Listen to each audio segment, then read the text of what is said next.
Gusto ng isang transport group na otomatiko silang makapagtaas o makapagbaba ng pamasahe. Depende sa presyo ng langis.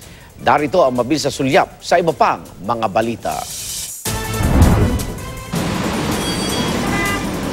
Automatic fare mechanism, hihilingin ng ilang transport group sa LTFRB. Sa ilalim nito, otomatiko lang makakapag-adjust ng pasahe ang transport group. Depende kung magkano ang presyo ng diesel. Kung ang halaga ng diesel ay 45, gawin natin 10 piso. Pag bumaba sa 40, gawin natin 9 uli.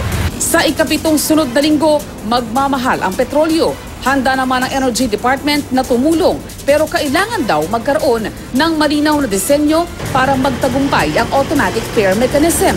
Wala pang pahayag ang LTFRB.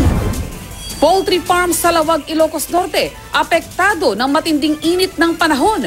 Ayon sa caretaker, 10 sisiw kada araw ang nangamatay dahil sa matinding init. Dagdag gastos man sa konsumo ng kuryente, gumagamit na ang may-ari ng bentilador para maibsan ang maalinsangang panahon. PCSO Board Member Sandra Cam hiniling sa Office of the Ombudsman na maimbestigahan. Ang reklamo ni Lino Lim Jr. ay kaugnay sa anyay hindi maipaliwanag na yaman ni Cam. Hindi raw kasi isinama ni Cam sa kanyang SALN noong 2017 at 2018 ang ilan niyang ari-arian, kabilang ang isang kabubukas na resort sa Masbate na nagkakahalaga raw ng 100 million pesos.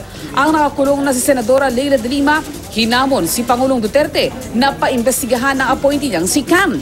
Ayaw namang makialam ng palasyo at ipinaubayan na lang sa ombudsman ang investigasyon. Bagamat bukas sa investigasyon, iginiit ni Cam na paninira lamang ito at ang mga nasa likod daw ay si dating PCSO General Manager Alexandra Balutan at si De Lima. Yung mga sinasabi nila are all lies. Giit ni Cam, nabili niya ang resort bago pa siya maging PCSO board member. Hindi malinaw kung bakit hindi niya ito idineklara dahil kailangan pa rin. Hindi rin daw totoong nakabili siya ng isang isla. Sinusubukan pa naming hinga ng pahayag si Balutan.